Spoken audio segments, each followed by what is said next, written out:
Kemarin ketika Kepala BSSN melakukan press release bahwa ini adalah pelajaran yang cukup berharga gitu. Kalau menurut saya bukan berharga, mahal gitu. Serangan itu selalu datang setiap hari. Bahkan kemarin BSSN merilis di tahun 2023 itu ada 400-an juta anomali serangan yang menyerang Indonesia. 400 juta loh, gede banget gitu. Banyak hacker profesional yang sekarang targetnya adalah nyari duit. Padahal data-data yang bocor itu ketika dibeli oleh orang-orang jahat, kan lebih gampang saya melakukan penipuan ke Mas Asid misalkan. Kalau saya tahu rumahnya, nomor teleponnya, kerja di mana, anaknya siapa, ya kan? Benar kata Jokowi, ruwet. Nah iya, ini kan jadi ruwet. Anda itu kan harus udah dikasih duit sama negara. Sri Mulyani juga udah bilang kemarin. 700 miliar. 700 miliar. Anda udah dikasih duit ini oleh negara gitu, untuk mengamankan data yang ada di kementerian lembaga gitu kan. Karena Anda maksa, ini saya bilang ya, maksa.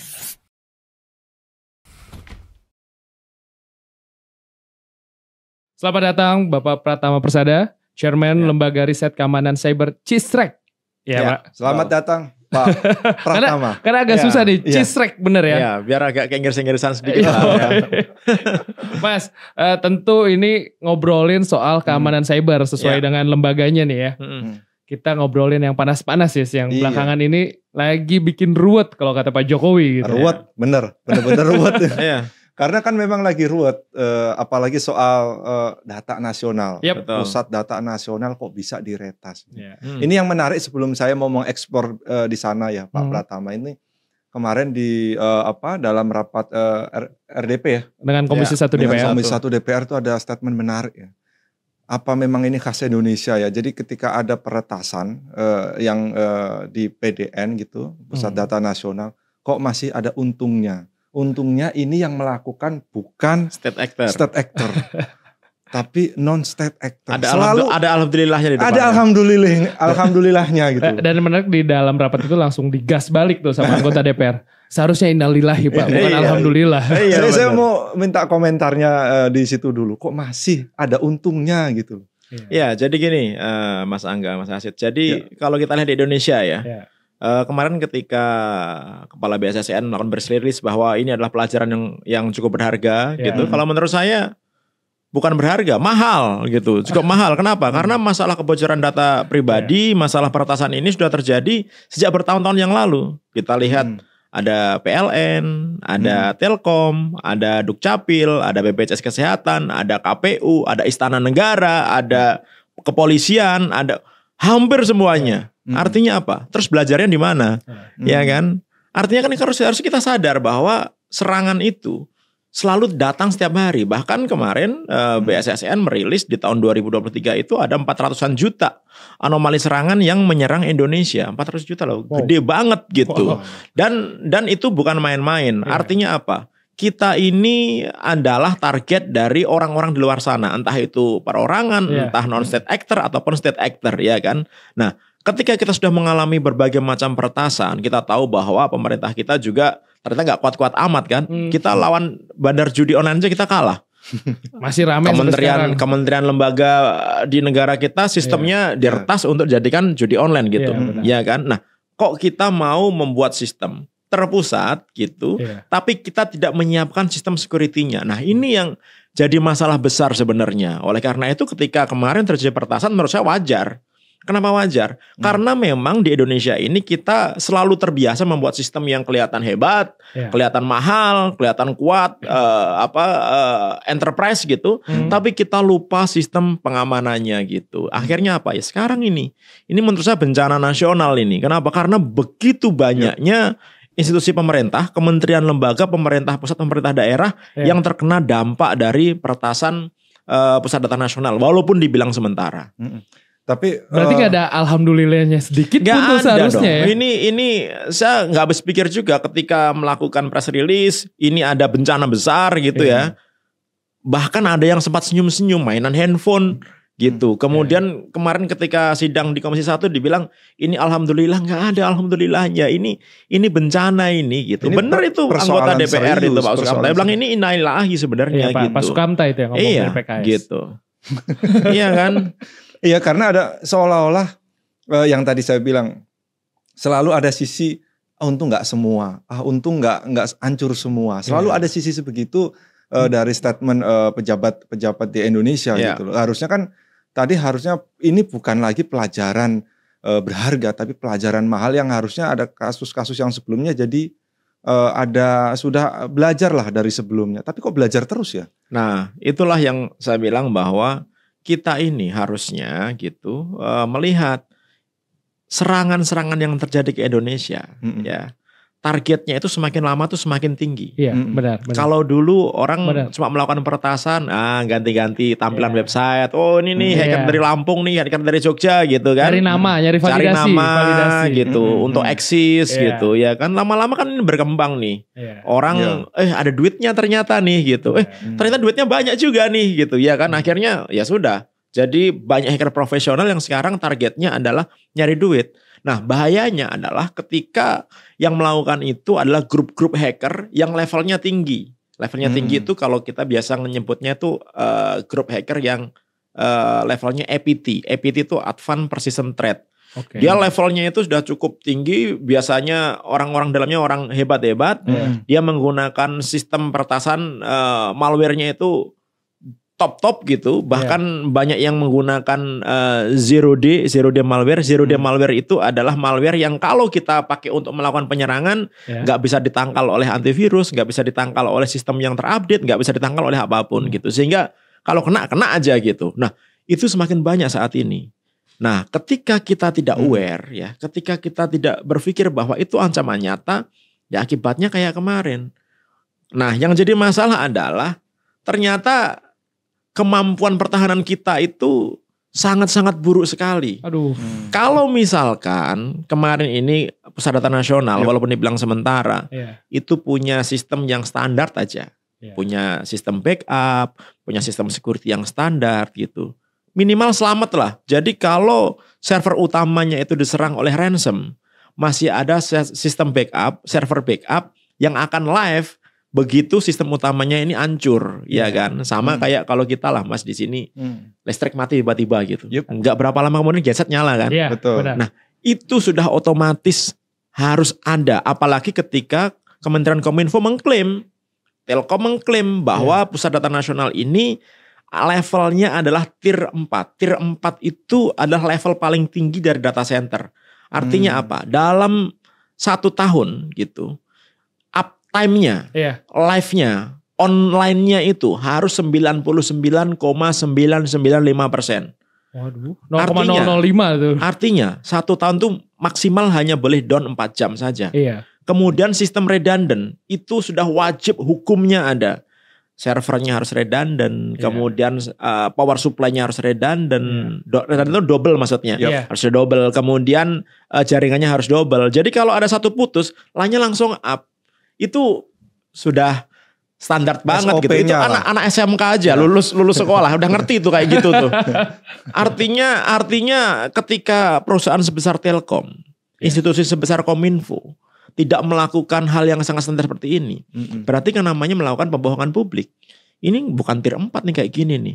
Kemudian ketika mereka memiliki tata kelola, gimana ceritanya kok kementerian lembaga pemerintah daerah yang membutuhkan backup itu harus request by ticket.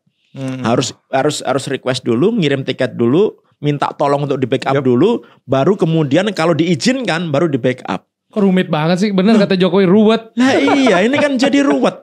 Anda itu kan harus udah dikasih duit sama negara. Bu Sri Mulyani juga udah bilang kemarin 700 miliar. 700 miliar. Anda udah dikasih duit ini oleh negara gitu, untuk mengamankan data yang ada di kementerian lembaga gitu kan. Karena Anda maksa, ini saya bilang ya, maksa gitu, kementerian lembaga, pemerintah daerah itu nggak boleh bikin sistem sendiri, nggak boleh beli server sendiri. Semuanya harus disatukan ke Pusat Data Nasional. Itu yang jadi masalah. Sehingga apa? Ketika ini hancur lebur, saya bilang hancur lebur nih, karena apa? Nggak bisa direcover sama sekali, kena ransom, terenkripsi, tersandi semuanya gitu. Ketika PDN ini hancur lebur, data-data yang ada di sana, yang di Kementerian Lembaga Pemerintah Daerah itu, ketika mereka nggak punya backupnya sendiri, berarti ikut hancur juga. Makanya saya bilang imigrasi ini selamat nih, bisa live lagi nih. Kemudian ada LKPP, kemudian ada juga Kementerian Agama, ada sertifikasi halal kan. Mereka sekarang masih bisa tuh on kan lagi. Kenapa? Karena mereka dalam tanda quote nggak terlalu nurut sama Kominfo. Karena mereka merasa bahwa saya harus punya backup sendiri ya gitu. Biarinlah. Artinya melakukan backup sendiri. Iya. Akhirnya mereka punya data sendiri, punya backup sendiri gitu. Walaupun backup yang full datanya itu di PDN. Jadi dengan sisa-sisa data yang mereka miliki, akhirnya mereka bisa on. Jadi saya bilang, yang bandel, yang selamat sekarang. Iya, gitu. Ya walaupun imigrasi kemarin bilang selamat. Gitu. Walaupun imigrasi bilang ada beberapa tahapan akhirnya harus terpaksa offline lah ya karena datanya masih belum tercover semua, tapi dia beruntung. Nah itu baru nih sedikit alhamdulillah nih. Iya. Mereka punya backup data. Anak bandel. Dan sekarang mereka nggak peduli kan mau di server mana aja terserah lah. Yang penting aman. Anda mau maksa saya ke tempat Anda nggak aman gitu. Ya kita patut mengapresiasi gitu. Karena kalau nggak coba dalam waktu 3 hari itu ketika imigrasi down. Petugasnya nulis pakai bolpen, ditulis di tangan coba. Iya, benar. Ya kan, itu untung jemaah haji belum ada pulang tuh. Kalau pulang bisa nginep di bandara semua tuh orang-orang. Antri. Iya, gitu. Nah, inilah yang menyebabkan kenapa kita perlu berpikir bahwa keamanan cyber itu penting. Gitu. Soal keamanan ini, sebenarnya soal virus ransomware. Ransomware. Buat kita aja tuh agak kaku lidahnya. Ini kan dari BSSN sendiri kan sebenarnya juga sudah ngasih warning setahun yang lalu klaimnya ya, ngasih warning kalau hati-hati loh nanti ada serangan tahun 2023, sudah berkirim surat tuh ke Kominfo. Tapi kan kabarnya juga nggak diperdulikan. Denial ya. Artinya kan sebenarnya warning-warning begini yang tadi juga serangan hacker juga tiap hari ada gitu. Ya betul. Nah, si virus ini tuh seberapa yang bikin hancur lebur ini seberapa bahaya sebenarnya. Sampai pertahanan kita kok gampang bobol. Ya. Ini gimana, jadi gini, BSSN sudah mengingatkan nih, bukan hanya ke Kominfo, ke semua kementerian lembaga, pemerintah pusat, pemerintah daerah, BUMN, TNI, Polri, bahwa ini banyak ancaman loh di Indonesia ini gitu. Banyak pertas-pertas baru, banyak tools-tools baru, banyak teknologi baru untuk melakukan peretasan. Salah satunya adalah ransom. Cisrek, coba nanti cek gitu di media. 1 Januari 2024 kita bilang, nomor 1, bahwa ancaman di 2024 ini adalah ransomware yang semakin berevolusi menjadi lebih kuat. Gitu. Udah kita ada ngomong tuh. Ternyata kan nggak peduli juga gitu, ya kan? Nggak peduli sehingga apa? Sehingga menganggap bahwa ancaman itu ya kayak halu aja. Kita masih enak makan ketoprak, masih enak makan bakso, ya kan, masih enak ngurusin BTS gitu. Apa namanya, merasa bahwa ini kan ada di luar sana gitu, nggak ada ngaruhnya buat kita gitu. Padahal kalau kita sadar dari awal, kita tahu bahwa ini adalah ancaman nyata, kita udah preparing. Nah, kenapa kok ransomware ini sangat merusak? Jadi gini, Mas Asid, bayangkan kalau misalkan Mas Asid nih, kemudian mau sekolah dokter gitu, bikin disertasi. Bikin disertasi, udah ngetik nih, wah udah mau jadi nih, udah tinggal sidang gitu. Tiba-tiba komputernya terkena virus, semua filenya hilang. Itu rusak, bukan hilang, rusak. Di encrypt nggak bisa kita buka. Yang harusnya file extensionnya jadi doc, menjadi extension lain, dalamnya jadi karakter yang acak adut, nggak bisa dibaca sama sekali. Nggak punya backup, nggak menaruh di cloud, nggak menaruh apa-apa, hanya di komputer itu aja. Ya, tinggal nangisnya aja. Nangis nggak? Nangis Pak. Nah itu yang terjadi saat ini. Jadi si malware ini namanya Brandshipper. Itu adalah evolusi dari Lockbit 3.0 malwarenya. Yang biasanya dimiliki oleh grup hacker namanya Lockbit. Grup hacker ini ketika dia memiliki ransom namanya Lockbit 3.0 sudah banyak kena nih, termasuk Bank Syariah Indonesia. Kena gitu sehingga banyak antivirus yang punya antinya. Sehingga dia berevolusi menjadi namanya Brandshipper. Nah, evolusinya itu ternyata bisa nge-bypass, ngebohongin antivirus. Bisa ngebohongin yang sistem keamanan yang dimiliki oleh PDN. Yang dia menggunakan salah satunya adalah Windows Defender. Gitu. Jadi dia masuk ngebohongin, begitu masuk dia menginfeksi semuanya. Totalnya ada berapa? Ada sekitar 5.700 server yang ada di Pusat Data Nasional 2 ini. Semuanya kena. Semua data isinya kena semuanya gitu. Nah, masalahnya karena ini menggunakan teknologi enkripsi, teknologi penyandian. Dulu waktu kita pramuka waktu SD sama SMP kan ada sandi rumput, ya kan, sandi macam-macam itu. Nah, ini sama juga. Dia disandi semuanya filenya nggak hilang, ada di situ. Dia disandi sehingga untuk membukanya itu butuh key, butuh kunci. Yeah. Nah, kunci ini yang disimpan sama si Pertas, sama si Lockbit ini. Anda kalau mau kuncinya boleh bayar 8 juta. 8 juta dolar. 8 juta dolar. 131 M. Ya. Wow. Kalau Anda mau kuncinya kasih 8 juta dolar dulu. Yang jadi masalah adalah apakah ada kepastian ketika kita bayar 8 juta US dollar kemudian dikasih key-nya? Belum tentu. Yeah. Sepanjang sejarah ransom yang ada di dunia ini hanya 46% saja. Gitu. Korban ransom yang ketika dia bayar dikasih key-nya. Yeah. Artinya ada berapa? Ada 54%. Ya. Yeah. Korban ransom itu ketika bayar mereka nggak dapat key-nya, malah disuruh bayar lagi karena kita bayarnya itu terus ya. Iya, karena kita bayarnya bukan ke nomor rekening bank yang bisa kita cek ini punya siapa di negara mana, bayar pakai cryptocurrency, pakai Bitcoin, pakai Ethereum dan lain-lain. Kita hanya dikasihkan dompet kriptonya mereka yang kita nggak tahu itu punya siapa, dikirimnya kemana gitu. Benar. Begitu udah ngasih, udah kita tinggal nunggu kebaikan hati si hacker ini dikasih apa enggak gitu. Kalau nggak dikasih, ya hilang 8 juta US dollar itu gitu. Nah oleh karena itu sebenarnya memberikan tebusan itu bukan option gitu, susah.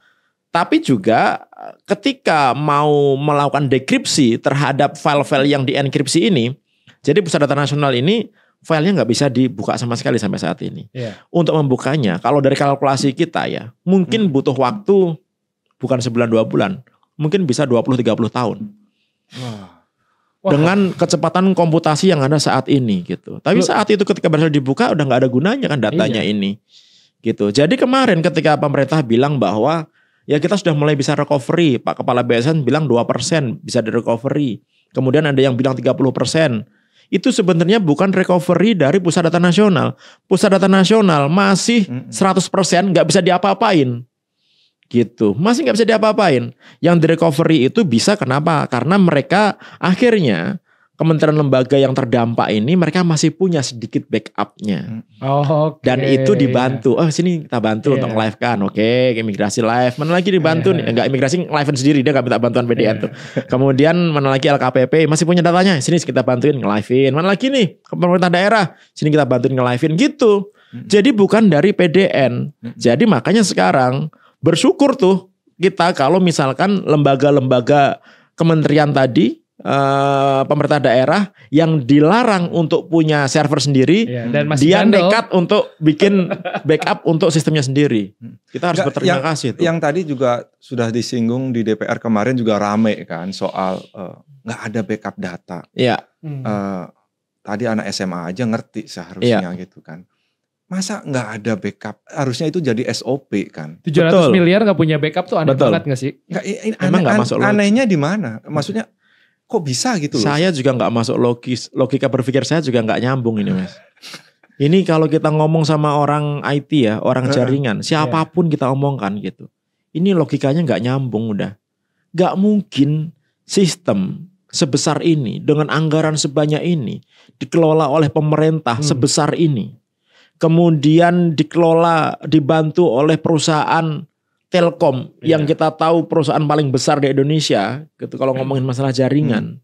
Gitu. Ada Lintas Arta di sana yang biasa ngomongin masalah security. Tiba-tiba dalamnya zong gitu. Sorry ya saya ngomongnya gitu. Saya nggak habis pikir itu. Ini yang salah itu siapa gitu, iya kan? Sampai Mutia Hafid ya. Iya. Ini mah bukan salah tata kelola, tapi kebodohan. Iya. Pak Pratama setuju itu. Saya sangat setuju sekali gitu. Iya karena ini memang kebodohan. Itu hal yang sangat default sekali untuk dilakukan. Itu udah sangat standar sekali untuk dilakukan backup itu. Apalagi kita ngomongnya data-data nasional. Kan banyak data di dalamnya kan, bukan hanya data-data yang tidak penting, tapi data-data yang penting dan itu live digunakan. Nah, ini yang menarik juga nih. Pemerintah selalu bilang bahwa ini kan cuma PDN sementara gitu kan belum PDN yang sebenarnya gitu. Hey, emangnya data-data yang ada di PDN sementara ini data-data bohongan? Kan enggak. Ini kan data-data beneran. Sementara data-data itu kan hanya live tempat gitu. kan? Hanya tempat karena yang aslinya belum jadi. Isinya ya tetap security-nya ya harus bener, isinya tetap harus diamankan lah gitu. Makanya kadang-kadang saya bilang, ini ngelesnya itu kadang-kadang nggak pakai logika gitu. Lucu gitu kita ngelihatnya itu. Mungkin dikira kita nggak tahu semua kali ya Pak. Dianggapnya masyarakat netizen itu kita masih bodoh gitu, nggak ngerti apa yang terjadi gitu. Kan kita semua udah pintar, apalagi ilmu-ilmu seperti ini udah sangat standar sekali gitu. Oke. Soal ngomongin security, yang paling disorot kemarin adalah penggunaan Windows Defender.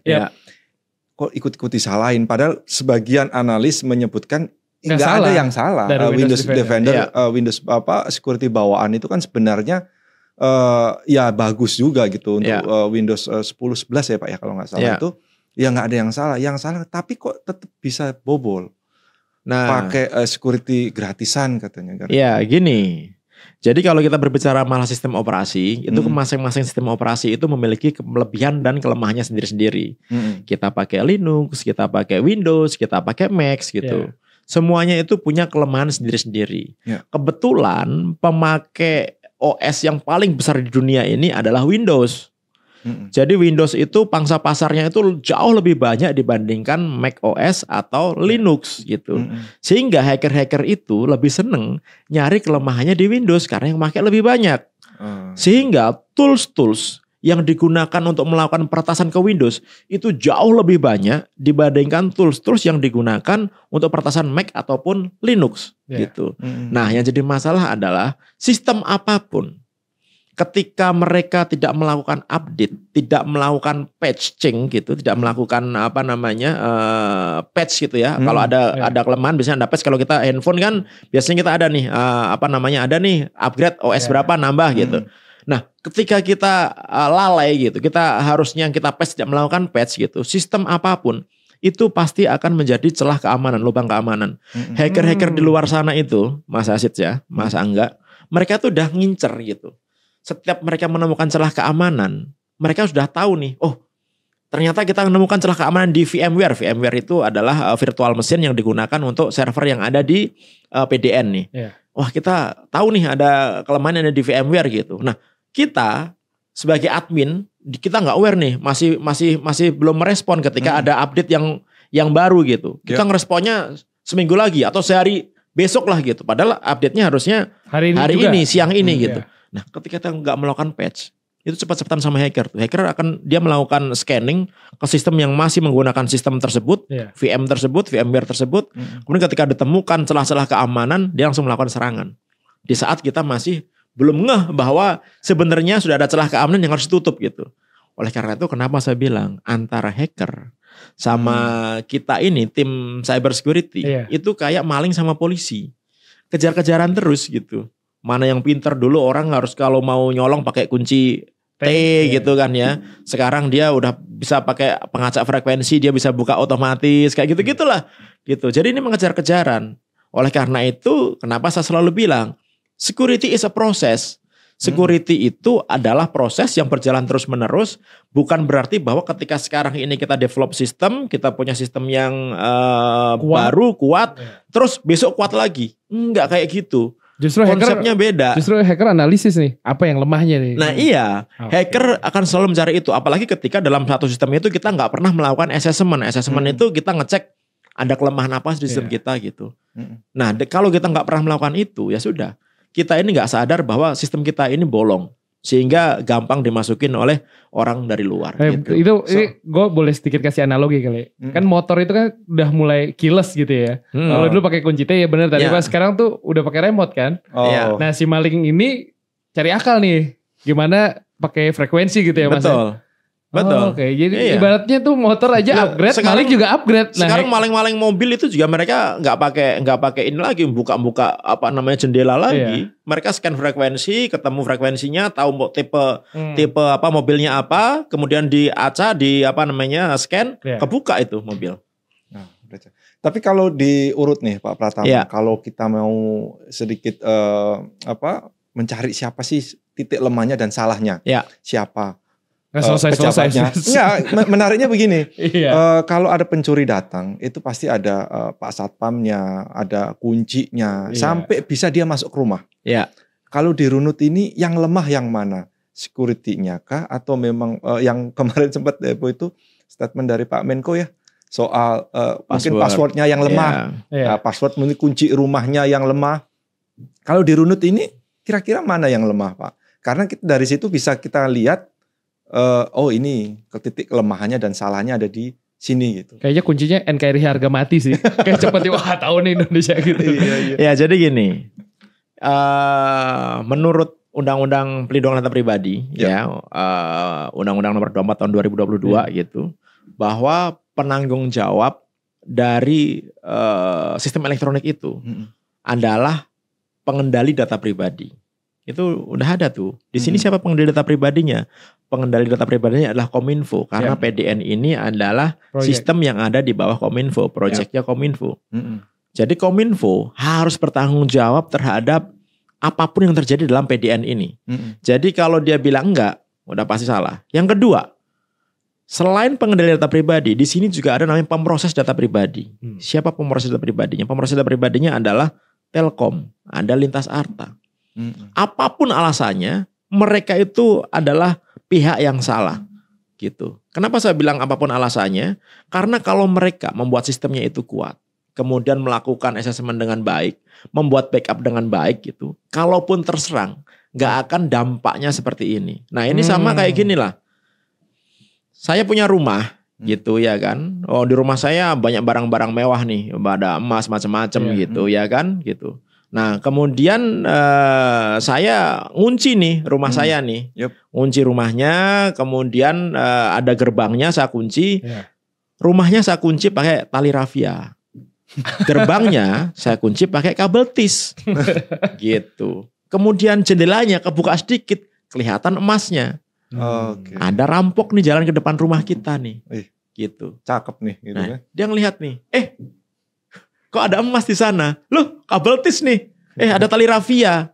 Ya udah sama dia, klek diambil masuk ke dalam, diambil isinya. Malingnya rampoknya salah nggak? Salah udah pasti. Kalau dia bisa ditangkap, kita punya Undang-Undang ITE pasal 30 ayat 1, 2 dan 3. Dia melakukan akses terhadap sistem orang lain tanpa izin. Dendanya itu 800 juta, penjaranya sampai 8 tahun penjara. Itu udah no question. Yang punya rumah, salah nggak dia? Ngunci rumah pakai tali rafia, ngunci gerbang pakai kabel tis. Di dalamnya ada emas, perak, barang-barang titipan dari tetangga-tetangganya. Lagi justip, lagi justip. Ayo sekarang gimana kalau kita analoginya? Siapa yang salah? Aja pakai rafia begitu rapuhnya gitu. Nah iya, ini yang sebenarnya terjadi gitu. Artinya Anda jangan cari kesalahan orang lain. Ini Anda yang bermasalah terhadap sistem yang Anda kelola, kan kayak gitu.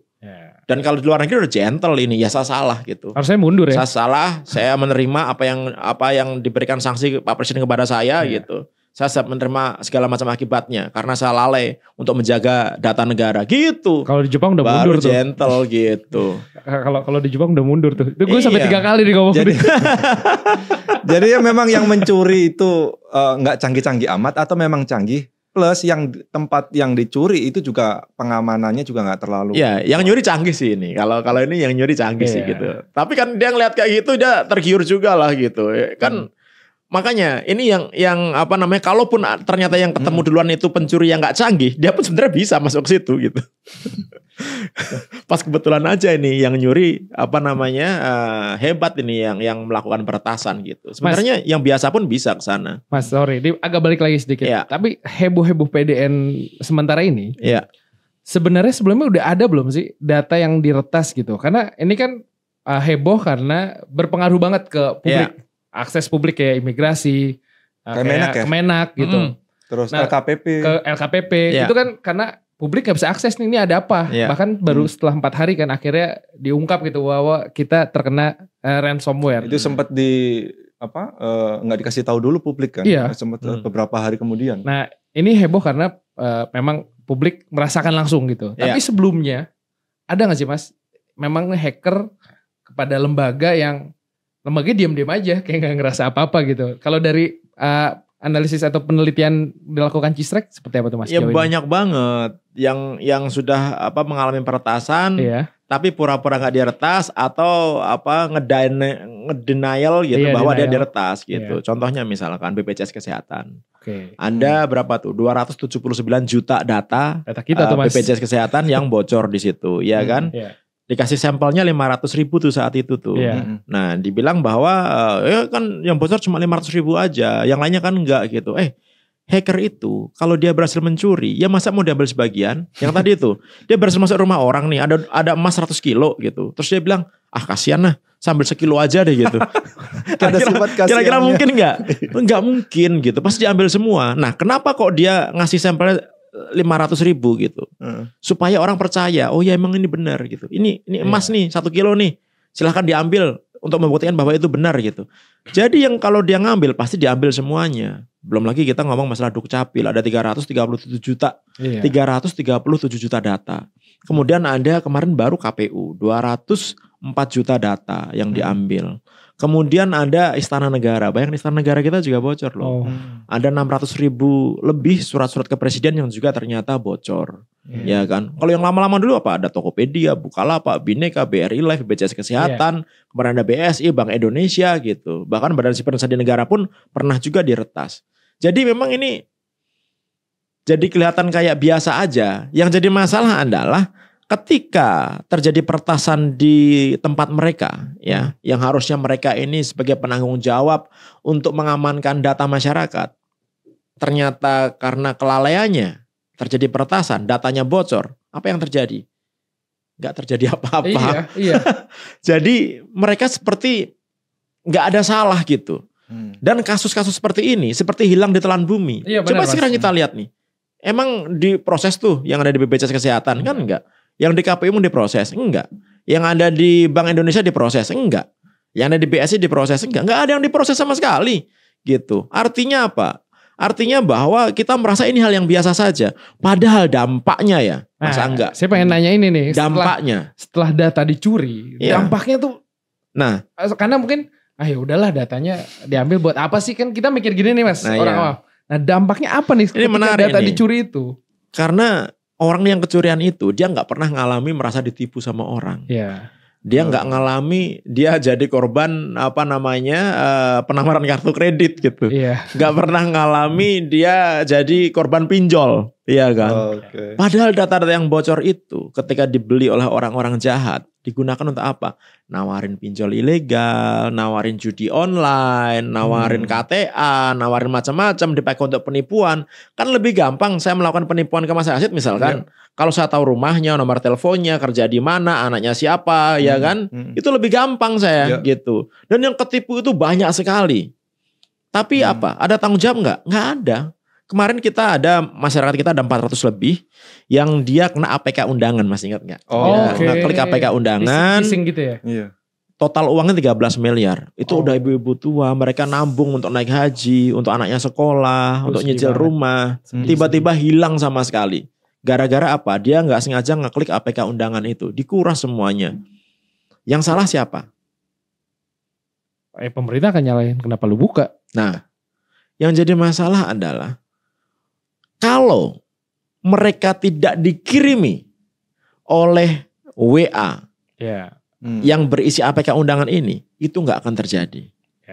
Penjahat-penjahat ini dari mana mereka bisa ngirimi si korban ini? Karena mereka punya data-data si korban. Dari mana data-data si korban ini? Data-data itu didapat dari kebocoran data pribadi. Dari mana data kebocoran pribadi ini? Dari lembaga-lembaga yang mereka nggak peduli ketika data itu bocor dan merugikan masyarakat. Jadi harusnya dihukum seberat-beratnya itu lembaga pemerintah ataupun swasta yang kedapatan kebocoran data di sistemnya. Karena yang sengsara itu adalah masyarakat. Judi online ada 3 juta lebih pemainnya. Itu nggak akan ada pemain kalau nggak ada penawaran.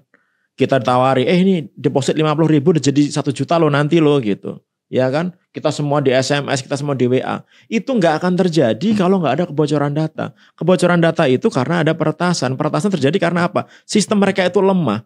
Kita ini sudah percaya kepada data kita kepada mereka, tapi mereka nggak menjaga dengan baik. Makanya saya paling benci ketika bilang, masyarakat juga Amankan dong passwordnya dong, amankan dong data-data pribadinya, jangan upload sembarangan. Kita ini udah mengamankan, tapi Anda yang kita titipin nggak ngamanin data kita dan kita nggak bisa berbuat apa-apa. Itu yang jadi masalah. Kalau kita misalnya nitipin data kita kemana nih, ke PLN gitu misalnya kemarin bocor, emang kita bisa bilang sama PLN itu ya, tolong amankan data kita dengan baik ya, kan nggak bisa. Kan mereka harusnya bertanggung jawab untuk ngamanin itu. Kan nggak juga bisa kita ngomong sama si hacker, hacker, data saya jangan ditundong, jangan diambil yang lain terserah, jangan data saya jangan gitu. Kan nggak mungkin juga. Nah kita ini dituntut bikin password yang benar, ya kan, melakukan two factor authentication, jangan upload data sembarangan di media sosial. Tapi lembaga-lembaga tadi yang kita percayakan data kita, mereka tidak amanah sehingga terjadi kebocoran data. Tapi mereka dibiarkan sampai detik ini, nggak pernah ada sanksinya. Adil nggak? Nah, gak fair banget sih. Gak fair banget. Biar jadi pertanyaan gitu. Besar. Adil nggak? Iya. Pak, tapi gini. Minum dulu. Boleh. Agak biar adem dulu. Saya udah mau semangat lagi. Persoalannya kan ada kemarin karena masalah budget. Ya. Ada memang sesusah apa sih? Sesulit apa untuk mengamankan data? Apa memang benar butuh biaya yang besar? Kok kayak karena ini kan berulang-ulang. Ya. Tadi sampel dan contohnya udah banyak lah. Instansi-instansi yang sudah diretas. Ya. Kok kayaknya sulit gitu loh. Emang benar sulit atau memang benar-benar sulit? Nah, ini menarik pertanyaannya nih gitu. Kenapa? Standar ketika kita membuat sistem ya. Itu sudah ada aturannya, sudah ada petunjuk teknisnya, sudah ada standarnya dan lain-lain. Dan itu bisa kita lakukan dengan nggak susah, dengan gampang. Ada ahli-ahli banyak yang melakukan itu. Bikin servernya, kemudian bikin backupnya, bikin jaringannya secure. Nggak susah gitu. Apakah nggak ada aturannya? Banyak. Ya kan, kita punya ISO 27001, 27003, ada ISO tentang pelindungan data pribadi, ada ISO tentang mitigasi resiko, dan semuanya itu ada, Mas. Itu tinggal diimplementasikan doang. Apakah mahal? Ya relatif gitu. Tapi untuk kelasnya Pusat Data Nasional dengan anggaran yang kemarin dibilang Bu Sri Mulyani, 700 miliar itu cukup. More than enough, lebih dari cukup lah itulah gitu. Apalagi kita membuat servernya kan bukan server fisik semuanya. Servernya kan menggunakan virtual mesin gitu, ya kan? Itu lebih menghemat gitu. Dan masalahnya ini kalau menurut saya bukan anggaran. Masalah kita di sini adalah ketidakmampuan ini pengelola sistem Pusat Data Nasional ini untuk membuat sistem yang aman, sistem yang nggak usah aman banget lah, standar aman aja lah, itu nggak mampu. Standar gitu. Aman aja nggak mampu. Iya, yang standar aja nggak mampu. Mas, gitu. Jangan pesimis gitu dong, Mas. Kita harus loh. Kalau misalkan mereka mampu ini nggak akan terjadi, minimal backup lah gitu. Ini kita belum ngomongin masalah bagaimana biasanya si Lockbit ini beroperasi loh. Karena si Lockbit ini dia biasanya nggak pernah hanya melakukan pengiriman ransom.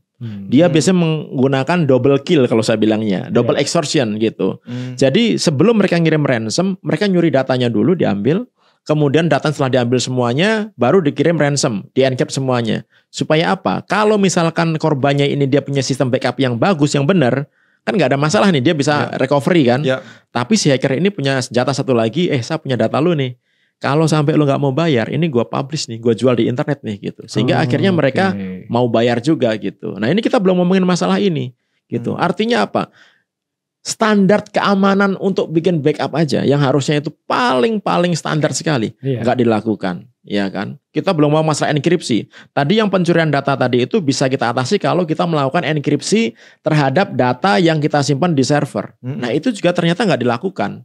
Padahal kalau itu di-encrypt, walaupun si hacker yang mencuri data, dia nggak akan bisa buka datanya, jadi nggak akan ada gunanya datanya gitu. Dan itu sudah standar. Apakah mahal? Enggak, gratis minta ke BSSN. Gitu. Iya dong. Gratis gitu. Sama-sama pemerintahnya. Murah sebenarnya gitu. Bisa. Gitu. Iya. Ternyata tidak dilakukan. Nah ini yang menurut saya bermasalah gitu. Jadi gemes ngeliat. Dengerin Mas Pratama makin gregetan. Tapi di terakhir tuh niat sebenarnya membuat pusat data nasional itu kan niat ya. Saya kalau di kebijakan politik kan ada niat baik dari pemerintah yang dilakukan oleh Presiden Jokowi. Di Perpresnya itu nomor 95 tahun 2018 ya. Itu dimulai kan sebenarnya ada niat baik yang akan dibangun di Cikarang, Batam, Balikpapan, dan NTT ya, Labuan Bajo, Manggarai Barat. Niat untuk membuat satu data ini kan sebenarnya niatnya baik, tapi ternyata nggak terbackup, hancur satu, hancur semua kira-kira banyak kementerian. Total tuh kalau nggak salah ada 200 lebih ya dampak. 282. Nah, 282 dan banyak dari instansi daerah ya, provinsi, kabupaten, kota. Itu. Artinya kalau Pak Pratama ngelihat niat buat satu data ini bagus, tapi pelaksanaannya ini yang perlu jadi begini. Koreksi. Ini kan juga karena terjadi masalah di Indonesia, ya kan. Masalah data ini saya nggak habis pikir tuh. Masalah data ini selalu menjadi masalah di kita, ya kan. Nggak jauh-jauh, misalnya masalah data apa ya, bantuan sosial gitu, data bansos gitu ya. Rame pas pemilu biasanya. Nah, data bantuan sosial itu, data yang dimiliki oleh Kementerian Sosial, itu pasti selalu berbeda dengan data yang dimiliki oleh pemerintah daerah. Gitu. Sehingga apa? Sehingga terjadi perbedaan nih ketika ngirim bantuan sosial, kadang-kadang ada yang nggak terima, ada yang terima double. Gitu. Sehingga apa? Ini terjadi setiap tahun nih gitu. Nah, kemudian ada nih Bappenas satu lagi nih. Bappenas juga punya data dan dia bilang datanya bahwa data yang di Kementerian Sosial tuh nggak benar semuanya tuh gitu. Artinya apa? Ini ada permasalahan data. Nah, Pak Presiden kita maksudnya sebenarnya bagus tuh, bahwa masa iya ini kan semua udah digital gitu. Kan orangnya sama, desa Indonesia itu kan orangnya sama gitu. Ya masa bisa beda-beda datanya. Udah satu ini datanya deh. Makanya bikin Perpres satu data Indonesia. Disatukan supaya apa? Nggak ada perbedaan lagi. Jadi ketika data itu sama, pembuatan kebijakan itu lebih gampang dong ya. Oh, kita mau berapa target kita nih? Orang stunting berapa, yang kena, yang miskin berapa, yang harus kena dapat BLT berapa, subsidi minyak berapa. Enak ngomongnya gitu. Ukurnya juga enak. Bagus gitu. Nah, ternyata implementasinya nggak kayak gitu. Ruwet. Ketika diimplementasikan ternyata belum siap karena definisi penerjemahan dari satu data Indonesia itu, penyatuan data itu diterjemahkan bahwa harus dibikin pusat data yang jadi satu juga gitu. Yang dibilang harus ada PDN. Nah, ketika penerjemahannya itu harus bikin pusat data nasional tanpa ada backup di mana-mana, artinya dia harus bikin pusat data yang tersentral gitu. Kemudian masing-masing kementerian lembaga itu diwajibkan, kalau nggak dia melanggar regulasi, untuk menggunakan pusat data nasional ini sebagai backbone data dan sistemnya, gitu. Sehingga apa yang terjadi? Sehingga mereka semua ini, kementerian lembaga ini kan berarti menggantungkan hidupnya kepada pusat data nasional, ya kan? Nah, celakanya ternyata tempat kita menggantungkan hidup itu gak bisa melindungi kita. Sehingga akhirnya seperti ini. Gitu, ini jadi masalah saat ini. Jadi kalau belum siap, Anda harusnya bilang belum siap. Jangan Anda belum siap mau terima duitnya tapi gak dibangun gitu. Ini kan jadi masalah akhirnya, yang menyebabkan akhirnya sengsara nih kementerian lembaga, karena dia juga bingung, dia tuntut juga kan harus reformasi birokrasi, masyarakat juga menuntut layanannya dan lain-lain gitu. Pelayanannya terganggu semua. Iya. Nah, sekarang yang terbaru ini adalah KIP kuliah kan. Ternyata bermasalah. Jadi orang-orang dapat beasiswa bisa terancam gak dapat beasiswa gara-gara sistem dari KIP ini ada di PDN yang sekarang masih rusak. Gitu. Dan itu 20-30 tahun lagi, sis lu udah punya cucu, itu mungkin belum bisa diselesaikan. Marvel Marvel udah gak produksi film kayaknya. Depannya 30 tahun udah kayaknya, seri apa itu nanti Marvel produksi. Mungkin anak cucunya Pak Jokowi udah menjabat gitu ya. Belum selesai itu. Gak usah nunggu tuh, kalau sekarang mah udah juga. Biar gak semakin ruwet, memang panjang nih ceritanya. Mas Pratama, kita terima kasih banget sudah dapat penjelasan. Walaupun memang belum full, masih banyak hal yang menarik dibahas, tapi kurang nih waktunya nih. Kurang ya. Tapi cukup lah, cukup memberikan pandangan lah buat publik yang sejauh ini awam. Termasuk kita awam, kita makanya mengundang Mas Pratama. Seenggaknya terbuka lah. Oh, ternyata separah ini permasalahan PDN, dan dampaknya apa yang tadi yang Mas bilang adalah ancaman data pribadi untuk kita. Intinya terima kasih Mas. Terima kasih. Semoga Mas banyak. Angga, Mas Asit. Terima kasih Mas. Semoga banyak publik yang aware dan pemerintah harus tanggung jawab. Intinya harus tanggung jawab terkait masalah ini. Mas, terima kasih sudah cerita-cerita, dan sahabat mereka, sampai jumpa di podcast mereka selanjutnya. Thank you.